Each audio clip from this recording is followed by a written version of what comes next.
दोस्तों नमस्कार।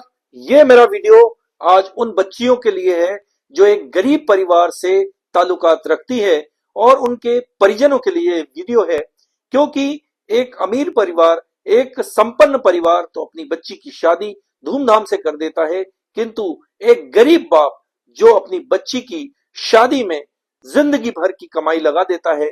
तो आज मैं आपसे एक निवेदन करता हूं कि बच्चियों को, चाहे आप दो वक्त का खाना दे पाए या न दे पाए, पर उनको पढ़ाई से वंचित न कीजिएगा, क्योंकि आगे चलकर कभी ऐसी स्थिति ना आए कि आपकी मान सम्मान किसी के चरणों में आपको रखना पड़े, किसी ऐसे लड़के की चाहत आपको सता रही हो कि कोई आईएएस, कोई आईपीएस हमारा दामाद होना चाहिए।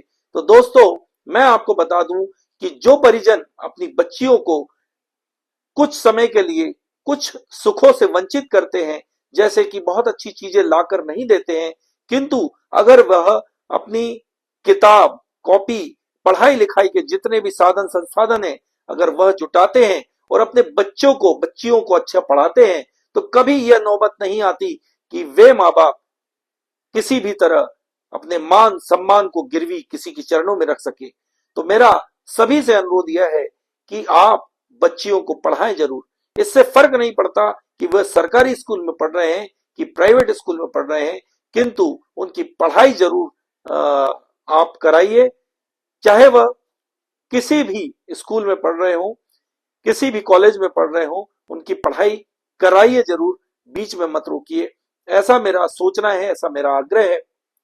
उसके साथ मैं आपको एक चीज बोलना चाहता हूं कि पढ़ाई के साथ साथ कई सारे सरकारी स्कूल, सरकारी कॉलेजेस हैं जिसमें कि मार्शल आर्ट की भी शिक्षा दी जा रही है। तो मार्शल आर्ट से भी बच्चियों को वंचित ना रखें, क्योंकि ऐसा भी ना हो कि वह पढ़ लिख कर तो एक सुसज्जित पद पा लें, किंतु कोई भेड़िया रास्ते में उनका रास्ता काटे और वह शेरनी होते हुए भी उसका जवाब ना दे पाए। तो दोस्तों, अपने बच्चों को पढ़ाई के साथ साथ, खासकर मैं बच्चियों की बात करता हूं, कि बच्चियों को पढ़ाई के साथ साथ मार्शल आर्ट की शिक्षा जरूर दें, जिससे कि वे बाहरी रूप से भी सशक्त हो सके, आंतरिक तौर पर शिक्षा में मजबूती के बाद शारीरिक दक्षता भी बहुत जरूरी है आजकल बच्चियों के लिए। ऐसा कोई क्षेत्र नहीं है जहां हमारी बच्चियां पढ़ नहीं रही हैं या अपना परचम नहीं लहरा रही हैं। आप 10वीं क्लास के रिजल्ट से देख लीजिए, और आज चांद तक बेटियां चली गई हैं। तो आप सभी से अनुरोध मेरा है कि बच्चियों को पढ़ाएं, अच्छी शिक्षा दें, और उसके बाद जब आप शादी का चयन करते हैं तो आप ये मत देखिए कि आपकी बच्ची किस स्तर पे है और आप एक बड़े स्तर के लड़के के साथ शादी की कोशिश करते हैं, जहां की बहुत सारा दहेज आपसे मांगा जाता है। तो ऐसी जगह अपने संबंध ना करें, अपनी बच्ची को, अपनी फूल जैसी बच्ची को उन हाथों में न सौंपे जहां दहेज की बात हो। तो दोस्तों, सोच समझकर आप ऐसी जगह संबंध स्थापित करें। अपने शादी संबंध की जब बात आती है तो देख लीजिए कि आपके बराबरी का परिवार हो। ज्यादा ऊंचे परिवार में जब आप शादी कर देते हैं तो वह, उनमें मानवीय संवेदना मर जाती है। वह केवल एक लड़की चाहते हैं और बाकी उसकी पढ़ाई से, उसके इमोशंस से उनको कोई मतलब नहीं होता है। और कई जगह तो लड़की नहीं, उनको एक नौकरानी की जरूरत होती है और वह आपकी बच्ची को ब्याह कर ले जाते हैं। कई ऐसे परिवार हैं, हमने देखा है कि शादी के महीना 2 महीने बाद ही प्रताड़ना चालू हो जाती है। 498 के कई केसेस लग जाते हैं, डीवी के केसेस लग जाते हैं, घरेलू हिंसा के केसेस लगते हैं। तो उसी तरह उस बच्ची की जिंदगी बर्बाद हो जाती है। तो आप जब भी कभी लड़के का चयन करें तो बराबरी में देखें और ज्यादा से ज्यादा बच्चियों को पढ़ाएं। जब बच्ची बड़े पोस्ट पे काबिज होगी, कोई आईएएस आईपीएस जब बच्ची बन जाएगी, तो रिश्ते स्वतः आपके पैरों में आकर गिरेंगे कि आज आपकी बच्ची का हाथ हमारे बच्चे के लिए हम मांगने आए हैं। बड़े बड़े बिजनेसमैन और बड़े बड़े अधिकारी के बच्चे आपके घर आपकी बच्ची का हाथ मांगने आएंगे।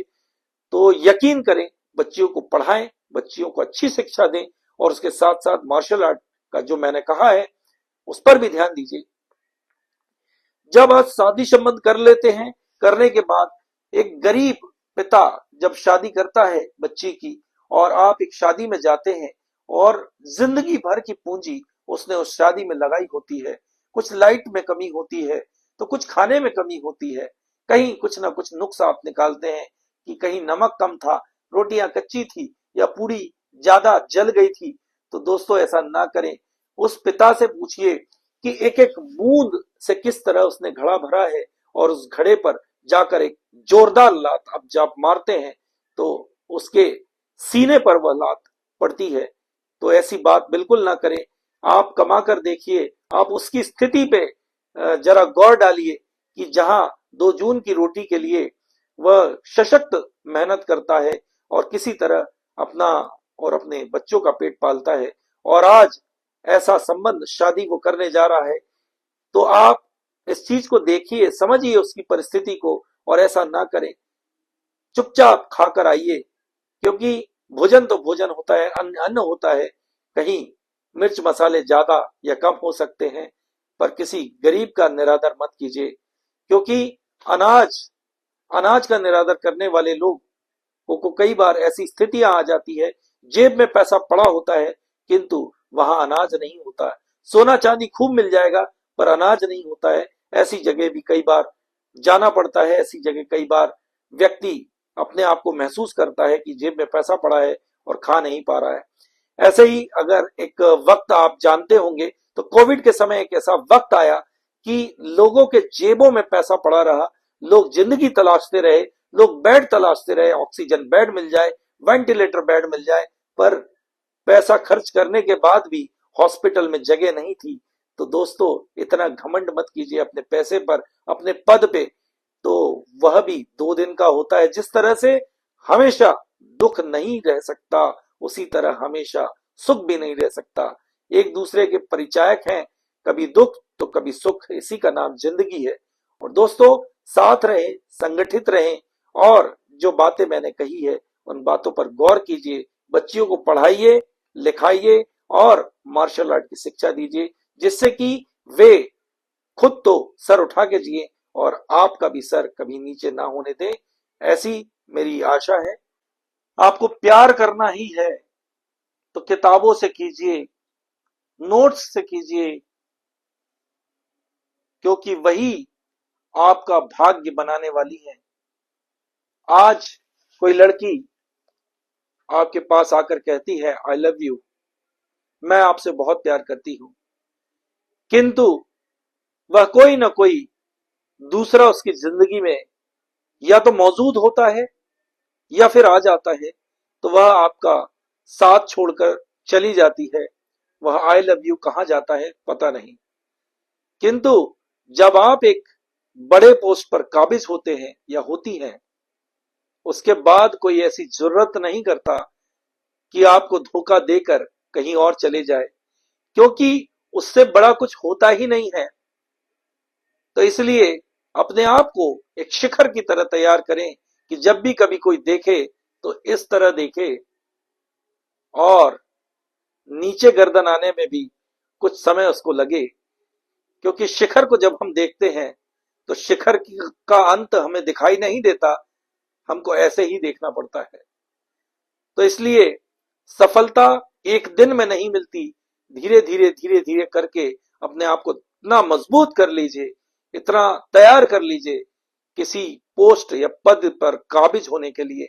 मैं आपसे एक अनुरोध करता हूं, जितनी भी देश की बच्चियां सुन रही है, तो फिजूल के चीजों में समय बर्बाद करने से अच्छा है अपनी पढ़ाई करें और अपने माता पिता के मान सम्मान को चार चांद लगाने के लिए तैयार हो जाइए। ऐसे न जाने कितने पद इस भारत में आपका इंतजार कर रहे हैं, जिस पर आप बैठकर आप काबिज होकर काम करेंगे।